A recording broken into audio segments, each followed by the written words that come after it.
Suum punggung ah. Suum punggung politik pembela ulama tu dum.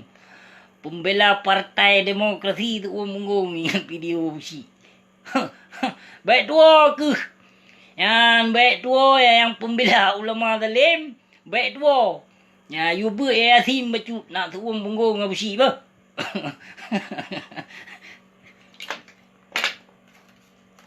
Emang kita punggung kon bijih Aceh.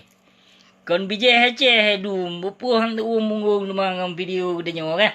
Ah, karena kon bijih Aceh do andai saja haji bijih Aceh. Hana mungkin dia pertahankan ulama-ulama zalim. Kan karena hana gedepu-pu maksud Abu Syiknyo. Hana pupu alhamdulillah mendum tak bertanggungjawabkan ni ba Allah dunia sampai akhirat tak bertanggungjawabkan. Kiba lun bergahaba. Pun ajalah. Jelas lun bergahaba kan.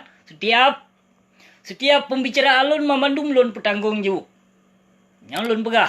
Setiap pembicaraan lun ubena video yang kalih lun petebit, bandum lun bertanggungjawab dunia sampai akhirat.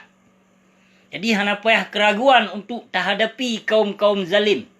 Kaum zalimnya memang giu poh li Nabi. Giu caci li Nabi. Giu mesu berkerah-kerah. Jadi hana payah ragu.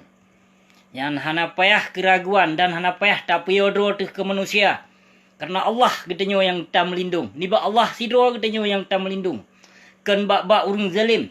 Kan bak manusia-manusia yang menegakkan. Berhalakan. Tenyo ni ba Allah tak payodro tu.